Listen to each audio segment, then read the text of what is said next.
Welcome to our continuing series, Questions and Answers, from the works of Sri Aurobindo and the Mother.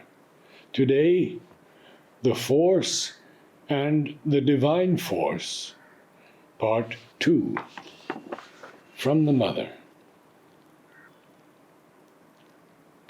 Listen.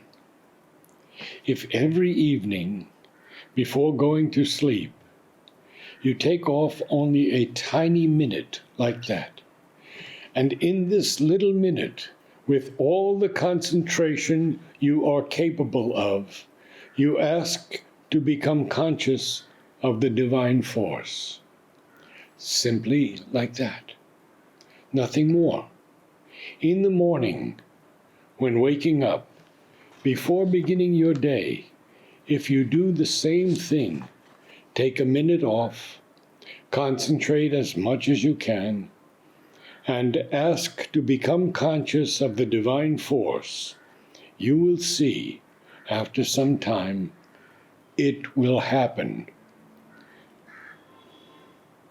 Nothing but these small things, which are nothing at all, and take no time. Question to Mother. What is the physical opening? Mother. That's when the physical body opens to the divine influence and receives the divine forces. For example, you see there's a moment when the divine forces come and penetrate all the cells. To begin with, it is the physical consciousness, the body consciousness, which opens first to the influence of the divine, and understands and wants nothing else but this, the divine presence, the divine influence. There are also the body's feelings and the very cells of the body, which can open to receive the force.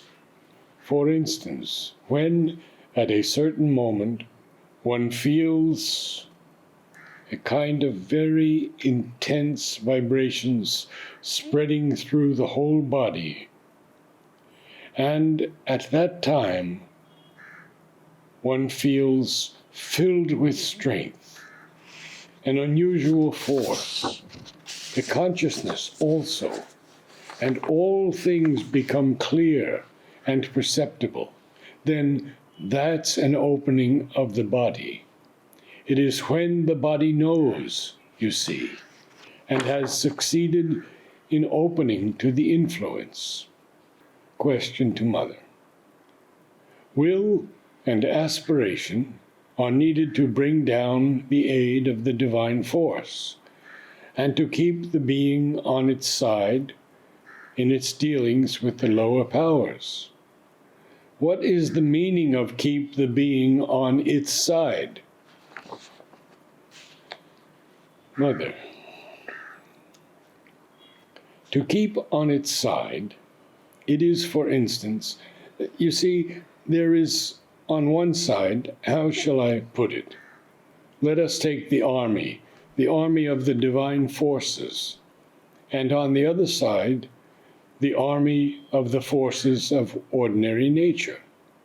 So whether to keep on the side of the army or of that's what it means. You do not understand? That is to say, to go to this side, join this or that side. If I keep on the side of the divine forces, I join those who are fighting for the divine forces like an army. If I put myself on the side of the ordinary vital forces of life, I go over to that side and forsake the others. I go over to that side. Question. Mother, why is it better to concentrate in the heart? Mother. He says here that it is easier. For some people, it is more difficult. It depends on one's nature. But it is better because if you concentrate there deeply enough, it is there that you enter into contact with the psychic for the first time. Well, if you concentrate in the head, you have to pass later from the head to the heart to be able to identify yourself with the psychic being.